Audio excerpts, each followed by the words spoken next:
Canada is home to the largest Ukrainian population outside of Ukraine itself and Russia. Over 1.3 million make Canada their home, and they're looking for more from the federal government when it comes to their homeland. Ukraine came into existence with the collapse of the USSR and became an independent nation, but it also has a neighbor leering across the border. Russia's been building up troops and equipment along the border with Ukraine in what it's calling military exercises. From the Ukraine side, they view it as intimidation, leading to a possible invasion. Canada has sent military aid in the form of funding, more soldiers to train Ukrainian military, and non-lethal equipment, such as night vision goggles and Kevlar vests. At this point, the federal government is backing off on lethal equipment. Now, should Canada revisit that decision? Hello and welcome to the Unpublished Cafe. I'm Ed Hand. The West is watching as more than 100,000 Russian troops amass on the border. U.S. President Biden has been working the phones with allies to put together a response which would likely include sanctions. Russian leader Vladimir Putin has seen his approval dip considerably in the wake of COVID. In the past, when his approval plummeted, he found refuge by invading Georgia in 2008 and later Crimea. 2014. Some international analysts see this as a way of shoring up his support. Our Unpublished Vote question asked you, should Canada send military weapons to Ukraine to defend itself? Yes, no, or unsure. You can log on and vote right now at Unpublished Vote and have your voice heard. Now, we'd like to announce the unveiling of our new website, unpublished.ca. Today marks the beginning of our transition to the new site.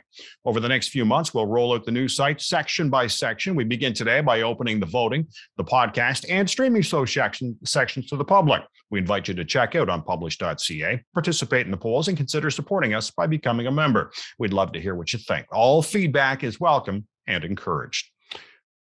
Now, Russia does not like the Western influence in Ukraine, and in particular, its desire to join NATO. Russia sees that as encroaching on its sphere of influence. Coming up on the Unpublished Cafe, we'll chat with Marcus Kolga, the founder of DisinfoWatch and senior fellow at the Macdonald-Laurier Institute. First, I am pleased to be joined by former Canadian diplomat to Russia, Gilles Breton. And Gilles, do you feel Russia intends to invade, or is it just out to provoke? I think it's not to provoke. It's not the word that I would choose, but I don't think it intends to invade. But I think it is. I think Putin made it very clear in one of his speeches that what he wants to do is create tension that would sort of allow to provoke a discussion about European security architecture. So the sense is that how to say this? If you listen to the speeches from Putin for the last little while. And of course, what he said, and what of course he said again probably to Emmanuel Macron today in their conversation. I don't think there is any intent, and I think also, to me also, I think Vladimir Putin understands very well that he doesn't need to hear it from Joe Biden that should he invade Ukraine, hell would sort of break loose, so to speak. So there is no way. I mean, the consequences of invading Ukraine would be terrible. For Russia. So basically the idea, as I see it, is to sort of create tensions in such a way as to sort of get people talking about serious matters. Interestingly enough, to me, I think you hear a very different view from the next speaker, from Kolga, but I think what is interesting is the way the Russians themselves see it, and the Russian population, and also the Ukrainian government.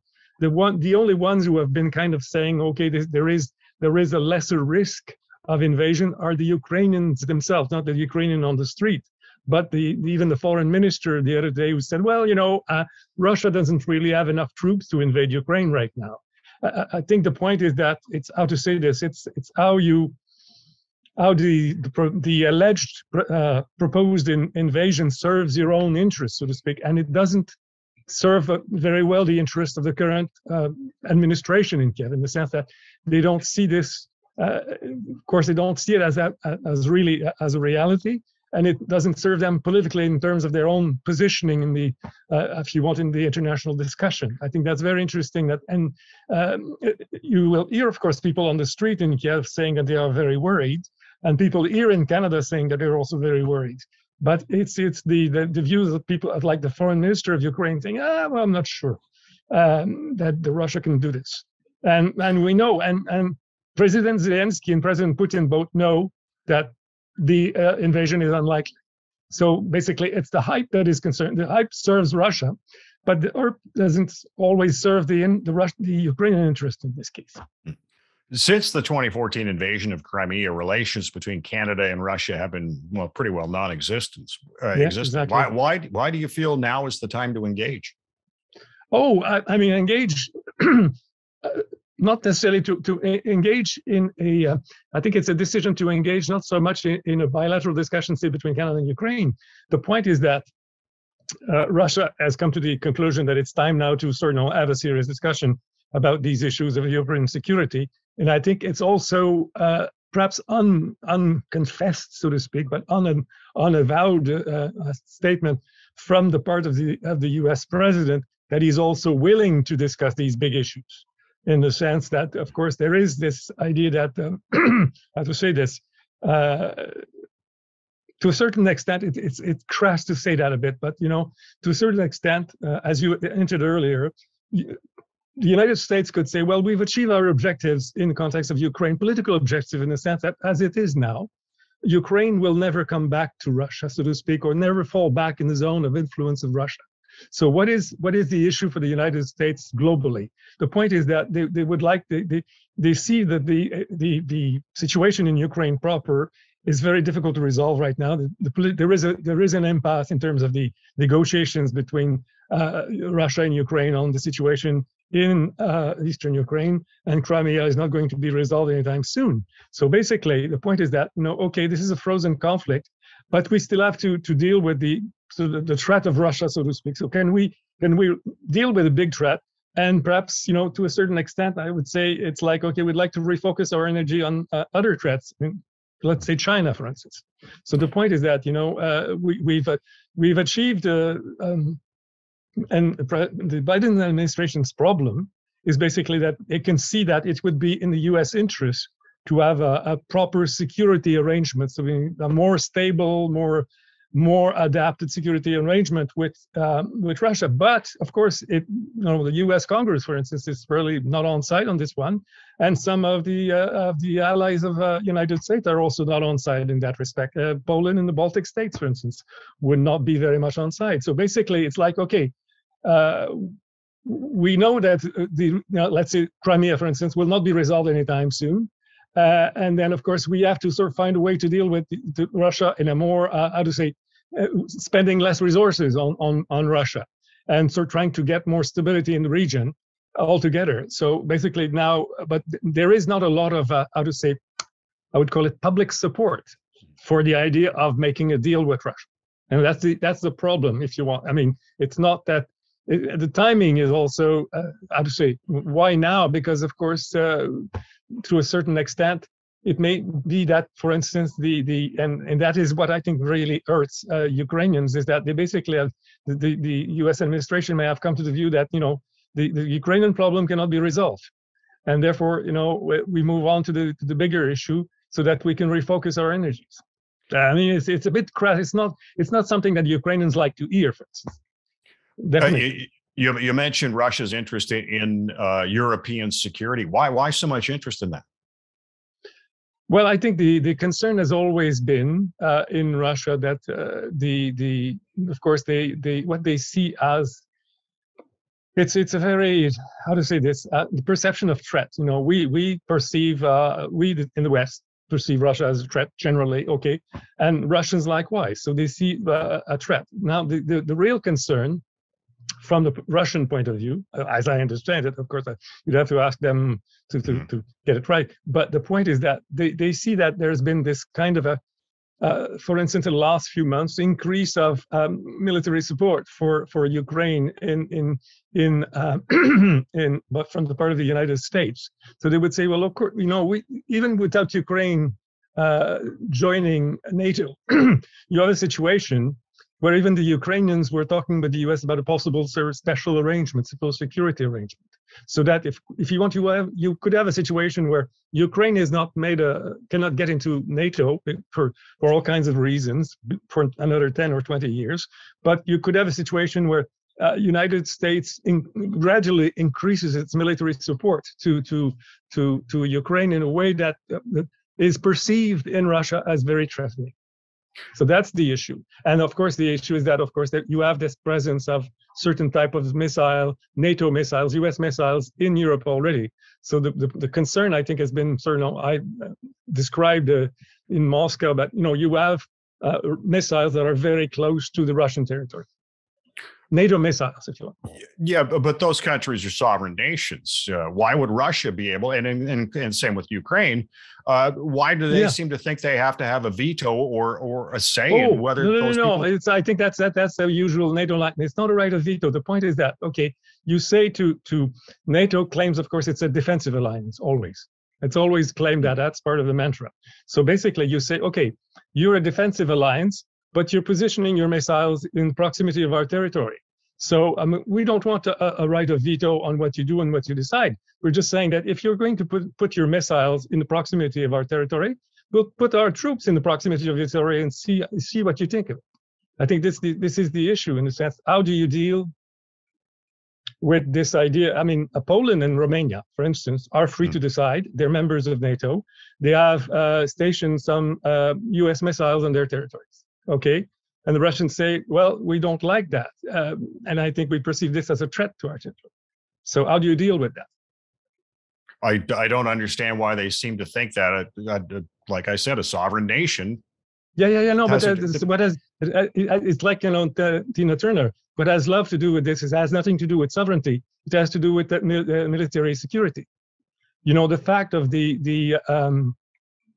say, NATO missiles in proximity of the Russian territory. I think some of our colleagues are trying to explain this in Washington that said, how did the US react when Cuba had missiles on its territory in 1962? What is the reaction? How would the US react if it had Russian missiles in proximity of its territory? Well, you have the same reaction from Russia in the sense, if you are going to have NATO missiles, US missiles essentially, in the proximity of territory, that is a concern for us in the same way as it was a concern for the United States in the Cuba crisis. That's really the crux of the matter in a sense. It's not a matter of sovereignty. Ukraine can be, the point also is, I think also to get back to your question, this is a non-issue in the sense that the United States have made it clear to Ukraine, and of course that didn't go down very well, that it could not be a member of NATO for another 10 years. So basically the question, it's like it does arise, of course, but it's the sense that the Russians know that Ukraine will not be a member of NATO anytime soon, not in the next 10 years, okay? Well, but then it doesn't resolve the issue of the overall security issue, in the sense that, you're going to have forces in proximity. Now, we, of course, in the West, react with some alarm to the presence of Russian troops near the Ukrainian border.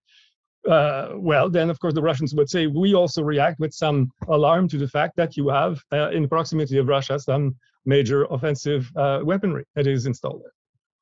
Of course, the point is that the NATO will always say that they are defensive weapons, but they are defensive weapons that are very close to Russia. So they can be turned into offensive weapons rather quickly. Yeah, do you expect Canada to send weapons to Ukraine? I don't think so. I don't think it's a very difficult question, because the point is that what we could send some weaponry, but I don't think it would be, crucial. And of course, the weaponry that would be very relevant, that would be make a difference, would be more weaponry coming from the United States. And the United States has been rather, I would say the word perhaps careful or prudent in terms of guarded, if you want. It did not go full blast in terms of providing weapons to Ukraine. So the weapons that would make a difference in modern warfare are the ones that would be provided by the United States. And also, if I may say, weaponry, not just weaponry, but everything that comes with the weaponry, so to speak. That's the intelligence, what's the word? The software, if you want, that allows you to target to make it more effective. It's not just Ukraine used to be an exporter of weapons not so long ago.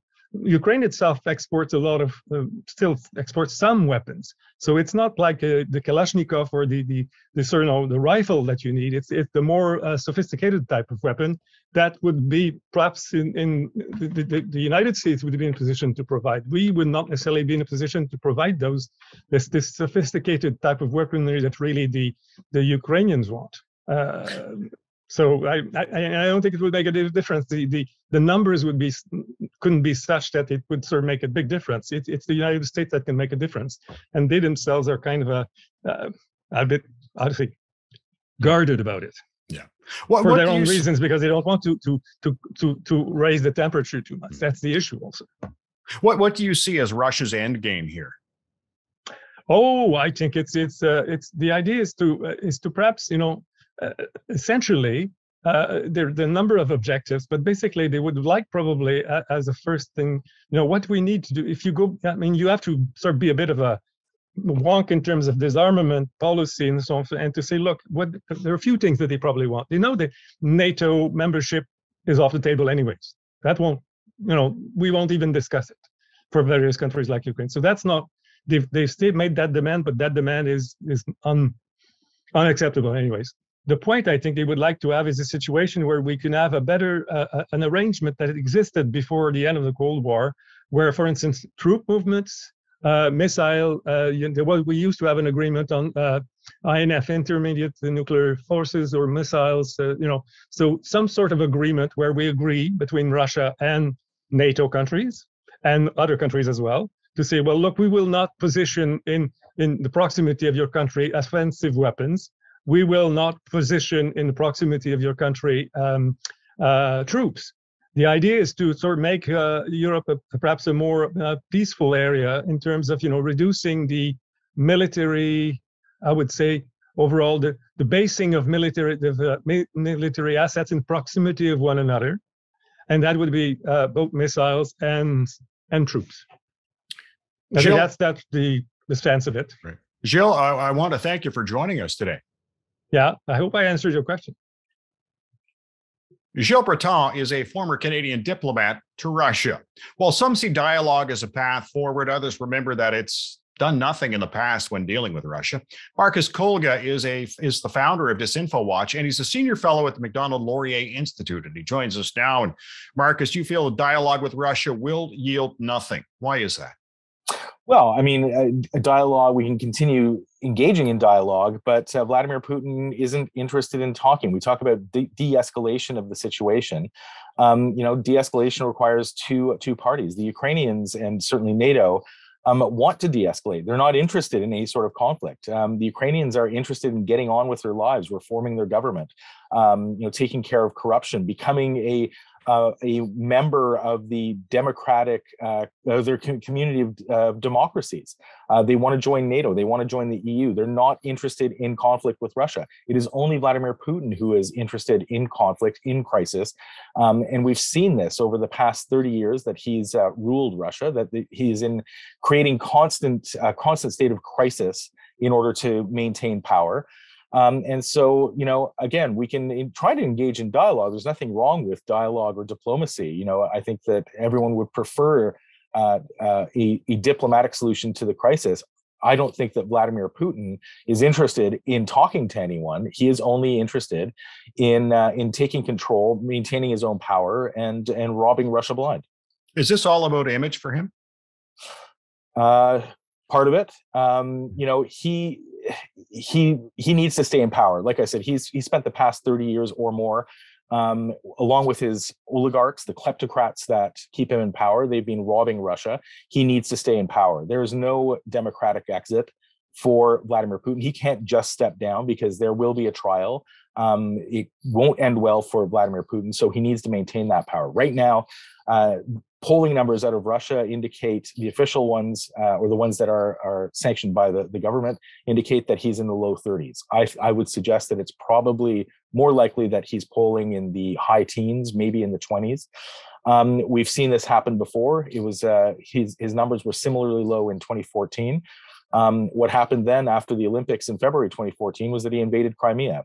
He needed to create a diversion. He needed to create a propaganda spectacle for his own people. I suspect that that's playing into Vladimir Putin's calculus right now. He needs to create a diversion. Over the past 10 years, incomes for Russians have been sinking. COVID is ravaging Russia. There are nearly 700,000 people now that have died from the pandemic. Omicron has not even hit Russia yet. I think there's less than 30% of the population is vaccinated. He's in for real trouble, and so having this diversion may help shore up his numbers and support for him, and certainly quell some of the unrest. You'll recall last year in January, there were massive protests across Russia to protest the imprisoning of Alexei Navalny, an anti-corruption and pro-democracy activist who was placed in jail and still remains in jail. So, Vladimir Putin is looking at all of this, and I'm sure that what's happening on the border, Russia's border with Ukraine, is connected to it. Why does Putin feel that Russia should have or hold a veto over Ukraine joining NATO? Well, I think that Vladimir Putin, when he looks in the mirror, he sees a little bit of Joseph Stalin, or would like to see a bit of Joseph Stalin in him. I think he longs for, Soviet-era Russian imperial power. He wants a bit of that back.